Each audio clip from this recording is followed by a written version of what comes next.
Well, thank you, President Thornton. Good morning.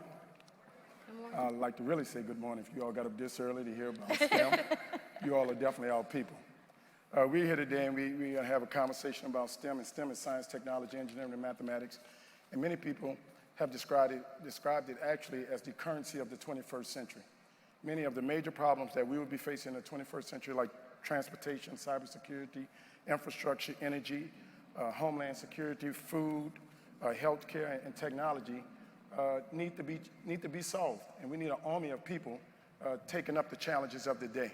The problem in the United States of America is that we do not have enough people going into these type of careers. Just last year in China produces over 500,000 engineers a year. India produces about 250,000 engineers a year.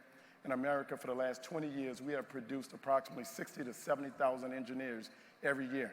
The issue is that over the last 20 years in America, the number of kids going to college has actually doubled. So therefore, we don't see the number of kids going into STEM professions and STEM careers that we need to tackle these big problems.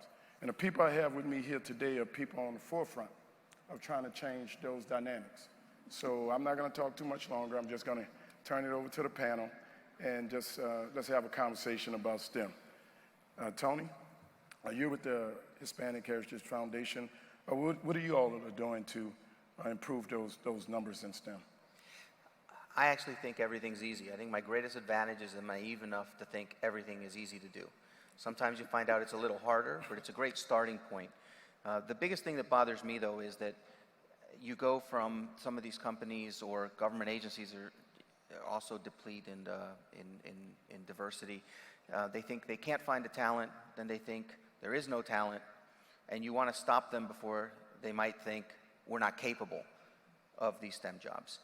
And one of the things that we're doing is doing the simple math, if you will.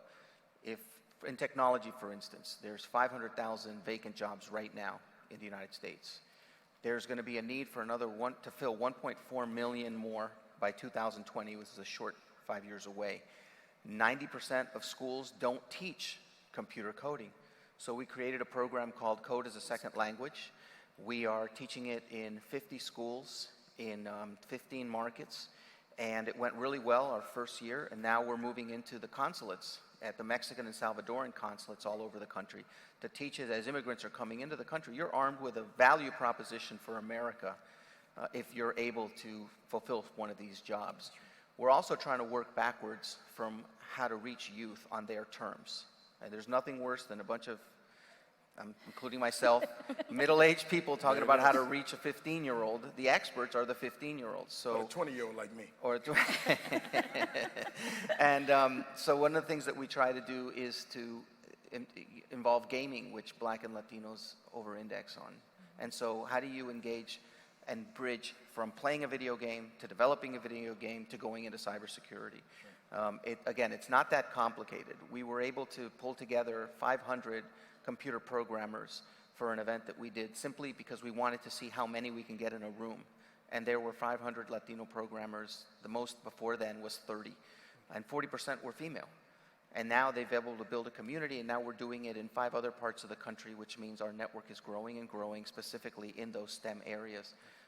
So there's a lot you can do. We're hosting 15 STEM symposia with the Army and including a new element to it, which is parental engagement. Great. So the parents can understand the value of their young people going into the STEM fields, because they're going to be guaranteed a job and they're going to make $1 million more over a career if you're in a STEM field than not. Right, and I forgot to add, right now, I believe a report came out yesterday that there's a jobs gap of like 9 million jobs. 4 million jobs that will go unfilled next year. Most of them are pretty much STEM related. When we start talking about STEM related jobs, 83% of those jobs require a 2-year degree minimum, and 17% require a 4-year degree. And many of our people in the communities don't even know. We have to reach people where they are, and Dr. Moss, that's what you all are doing with Discovery. Yes. Please expound on what you're doing. Sure. At Discovery, we have about 60 million kids and 2 million teachers who log in every day and use our resources. And so we're trying to use the way kids want to learn and help teachers do the right thing to make sure kids get the opportunity to develop STEM skills. first of all, we define STEM as students and teachers energizing minds, and we say it's for all kids, all teachers, pre-K-12, because it's about a culture where kids learn to be creative problem solvers. And we've created systems based on research to transform teaching and learning with STEM. And I can tell you, as someone who was a teacher for 20 years and in charge of teachers here in Charlotte for 12 years, that teachers want to do this, but they don't know how. And what we see across the country is the PTAs and the parents, you guys are a powerful force. You're going to the school boards, you're going to the principals and saying, we need these for our kids. And so we've created engagement programs, STEM family nights, where we come in and train the teachers to run events where families get to be STEM people and find out about cool careers, like if you go through an ICAR certification for 4 weeks that here in Charlotte costs $1,000, you can then run the machine in the car dealership that you hook your car to, and you start at $45,000 with benefits. And think about how that changes a family. 4 weeks with those STEM skills and you get a good job. And so we use all of our best abilities to educate not only the kids, the teachers, the principals, but the parents, and to bring the companies in to help everybody see that when you give kids real-world problems and you make it relevant, they really will learn deeply. And so we are very hopeful for the future because we see that schools want to do this, and with PTAs and other community support, we can make it happen. Thank you, thank you. Dr. Richards, you're with the STEM Connector. Yes, and I am. the STEM Connector has an amazing reach into all parts of our society. Tell us how you all are addressing the STEM access issue. So we work with all the stakeholders in STEM education. So we work with corporations, we work with higher education institutions, K-12, nonprofits, you name it. And we're currently building a coalition of 1 million mentors for girls and women in STEM, a lot of whom are minorities.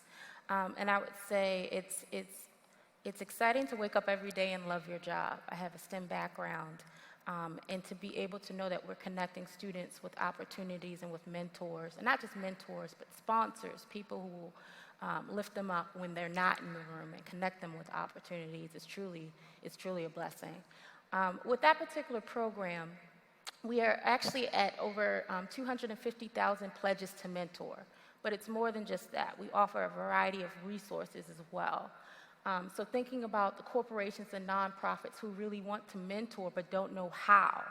So we have how-to guides, and to be able to provide some training and partnerships with these organizations to make sure that it's not mentoring just at the surface level, but really about developing and catering to the entire being. Okay, thank you. You know, when we start talking about STEM, a lot of times people think of education. A lot of times they think about either, educational institutions or industry. And those of us who are really into this movement really understand that this really starts at the community. I've started a program in New Orleans by the name of STEM NOLA, and our goal is to engage the entire community. So we bring together anywhere from 150 to 200 kids in the community to do STEM, hire college students, put professional volunteers on top while we're educating the parents and recreation facilities. I say that to say because PTA is really community-based, and this could be our army to address some of the issues that we're trying to address. How do you all think that what could we be doing better in the community and with the community to make sure that STEM reaches everyone? Because the challenge in STEM is that you can't get to the 9th grade and then decide you want to go into engineering or go into mathematics. Engineers don't pop out of toasters. Technologists don't pop up out of toasters. Really, you need to start almost in pre-K, and we have to get it back to the community. Cindy? Well, we see the National Science Foundation research says that a kid decides by 6th grade if they're good at math and science. And so if we don't get them before then, it's all over. And I agree with you totally. We need to start with pre-K. And so we're seeing amazing success with pre-K. You guys think about 3- and 4-year-olds, how many times they ask why and why not. And they just explore. But the teachers aren't trained to do this. So a really important thing in elementary and in pre-K is providing those teachers with what they need. And I also believe we need to show girls that when you have STEM skills, you can make the world a better place. As females, we're hardwired to want to do that. That's why we go into education. My wife knows that. Yeah, exactly. We go into education, we go into healthcare. But if we can show these girls that if you have these skills, you really can make the world a better place, I think they'll be interested in it. And I also think we need to tell them the truth. I travel the world and don't want to live anywhere else than the U.S. and actually live in Charlotte.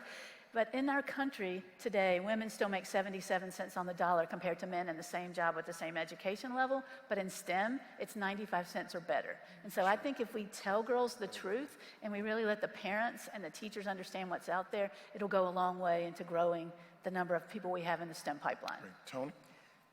I think part of it also is that, you know, we did a study with My College Options, and it was of the high school view in order to do a student voices thing. And we found that the students that have parents that are in STEM are most likely to go into STEM. So you have to break that cycle, as Cindy was saying earlier. The other thing is the teachers. You're more likely to have a teacher that doesn't look like you than that looks like you. The Latino population is 1 in 4 students, but teachers are under 10%. That's right. And in the STEM areas, those teachers are more like 3 and 4%. So that's another issue that you have to bridge over in terms of the teachers, at the very least, being able to compel you. And I think that we have to sell. I'm an old marketing guy. I worked at Nike and other places. You have to sell education. You have to sell STEM. And part of that is who are the role models? Who are you putting out there that are going to make an impact on the younger Latinos? So in our programs, our big thing is a little Calvin is responsible for reaching thousands of others, and it plays into the social entrepreneurship and being able to affect others in those areas. So a lot of the young people that are in our program, they are tasked with coming up with ideas in how to reach other Latinos and girls in the STEM fields. But I think it's very important also, the mentoring thing has to be a little more strong than just answering a kid's email or taking them out to pizza. It has to be a little more regimented and structured in terms of getting that. And we have to measure outcomes. You know, I was talking to Allison earlier. I think we get away, and it's really easy for people to measure tactics instead of outcomes. And what are the outcomes we're ultimately trying to do? Because you can't keep going this way. The H-1B visas were used up in a week, and 65,000 poof. So what are you going to do the other 51 weeks? The other thing is that we have baby boomers that represent, I think, white baby boomers represent almost 70% of all the engineers. That's right. But baby boomers are reaching retirement age every single day over the next 19 years, 10,000 of them. And the youngest segment of the population and the ones that are most fecund in terms of reaching out to are Black and Latinos. And we have got to use up every resource we have in this great country in order to move this great country forward. Yes, definitely the truth. I'd like to add, I know she's to talk too, but I'd like to add on to that. We have a phrase that we love: you can't be what you can't see. And it's really our responsibility, the community, the schools, all of us, to show kids that people who look like them can go into the STEM field. Here in Charlotte, my church adopted a high poverty school. This year, 17% homeless. And we're using STEM to transform teaching and learning there. We've raised $1.9 million. We started the PTA ourselves because the parents were too poor to be able to come. They were working 2 and 3 jobs. They didn't have time to come to a meeting. And after the 3rd year, they saw it was really about their kids, and they joined. But those kids, every kid goes to 2 weeks of STEM camp before 6th grade. They get their own Raspberry Pi, start coding, writing their own games. We take them to companies to see the kinds of jobs that are out there. Those kids, when they leave that middle school, make up 20% of their high school, but they're making up 75% of the students in the classes in engineering and architecture and medical and culinary arts, because they've seen that they can do that. So for you guys that are out there, I'd like to give you some homework. The old teacher in me wants to give you some homework. We're going to get to that. You need to, okay. We're going to get to that. All right. Dr. Richards? Definitely want to piggyback off what both of the panelists said here. Role models are critical, and making sure that students are open to the possibilities. We all know that not every student is going to be a scientist or an engineer, but to simply know that it's possible and to open up their eyes to the beauties, what I call the beauties of STEM, it's what's really important. And not just that, when you speak about the 95 cents on the dollar, it's very important to talk about STEM in terms of being an economic equalizer. And literally how, you know, a student who has an internship can earn more in one summer than their parent does an entire year. And when you think about it that way, and it really does open their eyes, and that's what it's all about. Right. Dr. Richardson, I'm glad you went there. Probably for you too. My first internship, when I told my dad what I was making, he said, "Son, I've never made that in my life." And we have to understand that you can determine the economic viability of a community by the number of scientists and engineers that actually live in that community. So that's why if we want to transform our communities, it's very important that we transform the people in the community to understand the possibilities from an economic standpoint through STEM. And I just don't want to talk about careers, because my goal and everybody's goal up here is that we understand that everyone has to be STEM literate, because no matter what profession you decide to go into, STEM is going to have an impact on you as an individual. So what can we tell? And that's, I didn't mean to cut you off before, but you was going there, and I wanted to get my question out. That's my job. How can we, I guess, marshalize all of these people? What is it that we could tell each one of these individuals that they can do, such that they can take it back to their community and become that ripple in the ocean of change to transform lives? Okay, I'll Cindy? start. Natural first speaker on that one. What I would say to you guys is go to the website, discoveryeducation.com/STEM, and click on STEM Camp, and there's amazing free resources that you can take back to your local schools, your teachers, community groups, discoveryeducation.com/STEM. And we have STEM camps, 40 weeks of camp around one of the grand engineering challenges. There's 3 free weeks of curriculum, everything you need. We've had parents run them in their basement. Okay, and instead of charging $10,000 like many companies, we're giving this away for free because we feel so strongly that when parents, community groups, teachers see what STEM teaching and learning feels like and what it does for their kids, they'll all want to do it. So there's a week on water, a week on energy, a week on urban infrastructure that goes through almost all these amazing new careers. Like there's going to be a new career called Community Watch, and it's not the Community Watch that we have now. It will be a person programming a drone to go over the community and record the data and communicate about it. There's all kinds of amazing careers that kids can find out about. So go to discoveryeducation.com/STEM. I also would encourage you to help your schools to figure out how can you run a STEM family night. And we have some programs that can help you, and on that website there's some programs. And if you'd like to email me to get more specifics, I'm Cindy, CINDY_Moss@discovery.com. We would love to come talk to your school district. We do free things for PD, for community, parents, and teachers. And there's so much money out there, we will help you find money. Don't say, our PTA doesn't have time. Where's the money? Well, for teachers, you go to donorschoose.org. And while I was here in Charlotte, every one of my schools was getting at least $100,000 per year, mostly for STEM. I had one teacher get $120,000 per year in 1 year to buy stuff for STEM. So there is money out there, and we will help you find it. Well, good. I got your card. Dr. Richard? Yes, we will talk to states, we'll talk to companies, we will go, I am the STEM evangelist. My CEO recruited me from here. I never meant to leave Charlotte. For a year he tried to recruit me. Finally he said, I give up. Write your dream job and I'll give it to you. And so I travel the world and talk to school districts, governments, companies, nonprofits, PTAs, whoever will listen to me about what we need to do for kids and teachers, because I feel like it's our moral obligation to make sure that all kids get this opportunity. Great. Dr. Richards? I would definitely speak to the power of partnerships. So many times there are corporations and nonprofits out there that really want to be involved and share their resources, but they say, oh, I don't know how. So you go to them and you make it your priority to say, we need students who need to see role models. We need to develop a partnership of some sort. What types of things do you do in school? Ask those questions, and you'll be surprised at the number of corporations and nonprofits who really do want to help you and will come into your school and help you build those programs for your students. That's right. Cindy said she was a STEM evangelist. She must be my sister from another mother, because I said I'm an edu-evangelist, taking it to the street. And she made a point about make sure your school have a STEM night. And I want to reemphasize STEM night, not just a science night. A lot of times you go to school and it's just straight science. STEM is more than even just technology. I mean, it's more than just science, it's more than technology. Usually we forget the other 2 pieces, the E and the M, the engineering and the mathematics. Challenge the companies in your community, challenge the politicians in your community to challenge the companies to support the things that you want to do with your kids.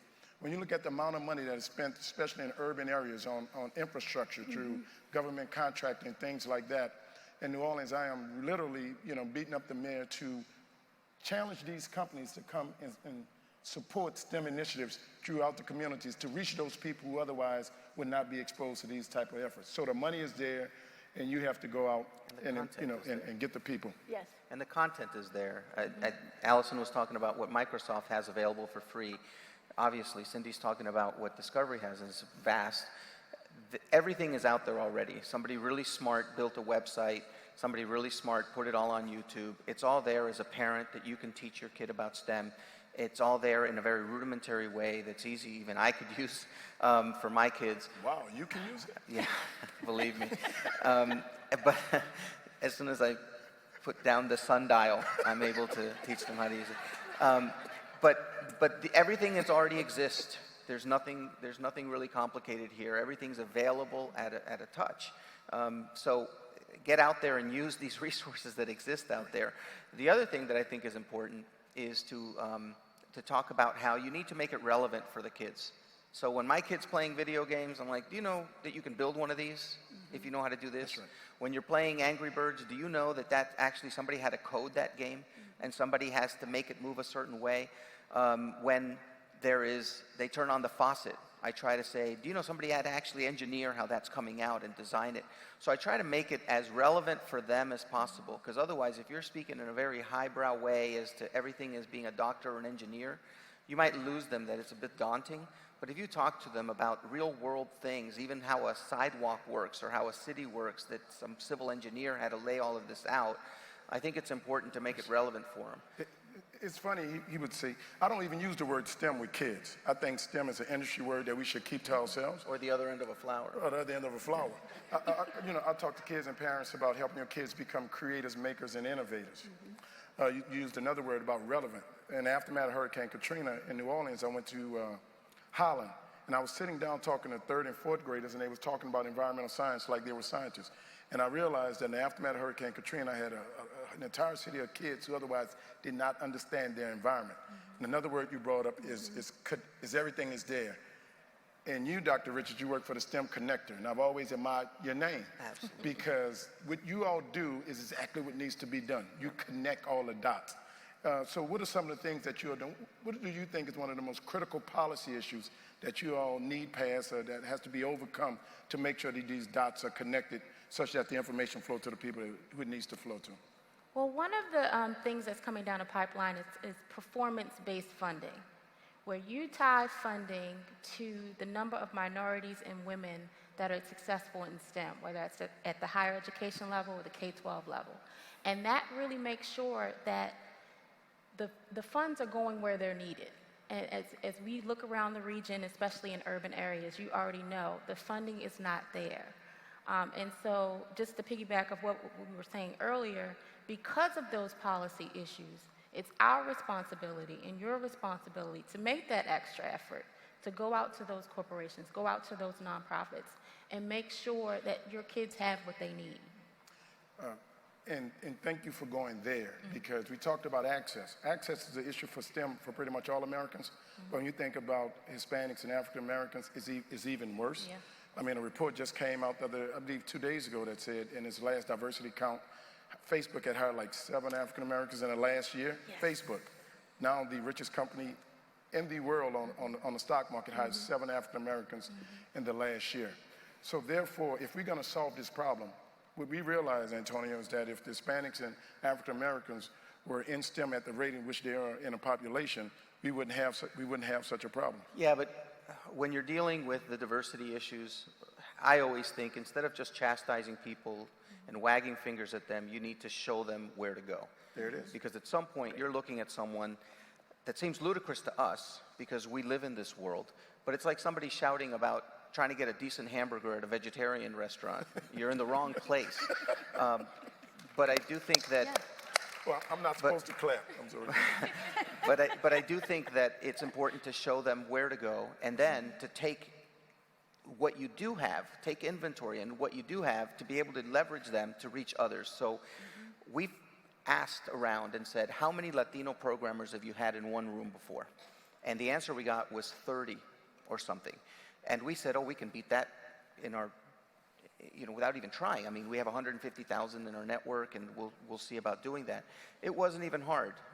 So we pulled together 500 that registered. 40% were girls, all 100% programmers. Nobody else could get in. And we gathered them, and they've built a community. And now, we didn't have any funding for it because nobody thought we could do it. We did it in about 3 weeks. And I'm telling you, it was easy. And I come from Washington, D.C., where people try to make their jobs seem harder to do so that they can have more value. And I'm telling you, it was the easiest thing to do. And now that kind of whim and a bet that I had with somebody that we can do this has now turned into doing the same thing every quarter.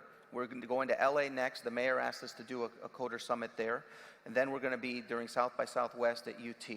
And then we're going to be in Miami. And it's a model that's very easy, because what's happening as we're gathering them, we're building our own network, so then a Microsoft or a Discovery or others need talent.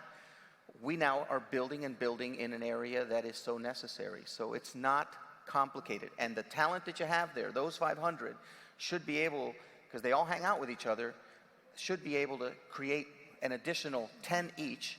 And then, of course, doing it in black and brown, because anybody I knew in college that was Latino or black hung out with each other. So it's not really very difficult to reach over into the other areas. So that's as easy as it gets. Like I often tell, especially at the high ed level, when they're saying, I used to literally have recruiters tell me they could not find me. And I'm like, I'm sitting in front of you, and I have friends, and I have a telephone, and I can call them. I have to share a real quick story, because everything is so palpable. And I have to tell you, this happened last night, so it's very recent. I met with Congressman Tony Cardenas of California. Yes. He was as passionate as everyone on this panel is, and as Allison is, just palpable. And I told him how we have all these programs. He goes, people should know about what you're doing and everything. I said, I guarantee stuff and everything else. We'll get them talent. And everybody's scared of the word guarantee or real metrics. And so I told him about this, and he said, listen, I just met with all these people in Silicon Valley, and I'll call them and tell them about your kids. Give me one kid's name right now. So I gave him this kid who's at Stanford, and he just finished his freshman year, and he's looking for in computer science, and he's looking for an internship. And he was going to intern at my office, and I said, you should be interning for one of these companies. So I told him about it, and then I came back, and last night I get a voicemail from the congressman saying, hey, listen, I got him a spot. I'm going to get him a job at a company. And he said, just hand him off to me and I'll take care of it. Now, this is how passionate this guy was, that he is personally recruiting, securing, and following up on a kid. And you know how many people that guy meets with?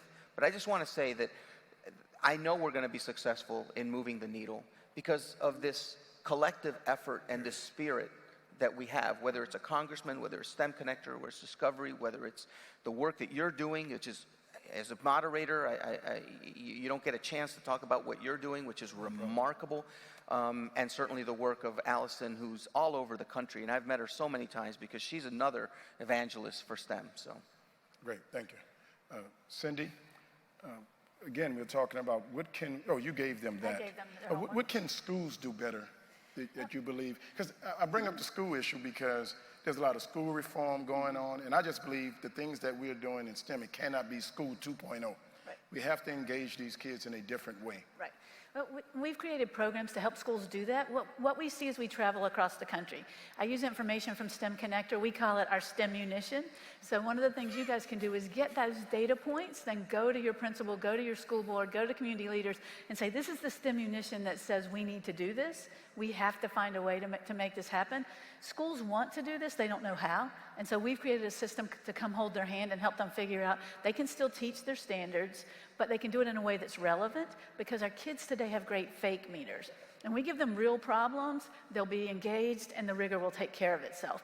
And we have places to take them to go see, because you can't be what you can't see is true for kids about going into the STEM pipeline. It's also true for educators. They need to see how it's happening. And so we now have schools doing this across the country where we can invite you to come see what's happening. Great. Now, we're about to wrap up. We have about 5 minutes left, so I want to give each panelist an opportunity to tell the audience if there's one thing you want them to know from your perspective, what they can do, how they can help you, how they can help us, how we can help them, what would it be? Starting with you, Dr. Richards. I'm going to go back to the power of role models. I was undergrad chemical engineering mathematics and then went on to Hopkins Medical School for my PhD in cellular medicine. Parents were a critical part of that, but more than anything, it was seeing people who looked like me that made the difference, because I knew that it was possible. And so at any point in time, if you have that opportunity to bring those role models into the room to talk about the opportunities, to talk about STEM as an economic equalizer, just to talk about the ways STEM can change a life, it will make a world of difference. Thank you. Cindy? One of my favorite quotes is "Do or do not, there's no try" by Yoda. We have to figure this out. And so you, as the PTA person, you have so much power. So figure out how to take that first step and get moving in the right direction. Tony? Our first teachers are our parents. That's right. And we need to act like it. And again, all the resources already exist. So do your part in encouraging them. Connect them to real-world issues. Challenge them. You take advantage of all the resources that exist, as I said, for free, and read STEM Connector. That's right. I Nice paid to pitch say for her. Only thing I know is that every Saturday in America, there's about 1 million young men that go somewhere and play football dreaming that 10 or 15 years from now, they're going to be one of 250 that get drafted and become millionaires. Every Saturday, there's about 1 million young men that play basketball, hoping and dreaming that in 10 or 15 years, they're going to be one of the 60 like the other night that get drafted and become millionaires. Every Saturday in America, there's 1 million kids, boys and girls, running track, dreaming that in 10 or 15 years, they're going to be the one to win a gold medal and become millionaires. What we need in America is 1 million kids on Saturdays doing STEM, dreaming and believing that in 10 to 15 years, they will be one of the 14 million millionaires in the world or one of the 1,850 billionaires in the world. And we only can do that. We only can get 1 million kids doing STEM on Saturdays. We got school, we got after school. If we're gonna be doing, I'm trying to make STEM the new recreation. So we're having our STEM events in recreation facilities. You can come and play football, you can come and play basketball, and guess what? You can come and build a robot or learn about water and environmental science. And working together, connecting, working with Microsoft, pulling other corporations in, we can marshal an army of 1 million kids every Saturday doing STEM, believing that they will be the next whomever to transform the world. So I'd like to say thank you to the panel. Thank Give you. them a hand. Thank you. Thank you, guys. Thank you. Thank you to Microsoft for sponsoring this and being on the forefront, the vanguard, across this country and the community, making sure that people are STEM literate. And we'd like to say thank you to you for coming out this early to hear about STEM. Thank you.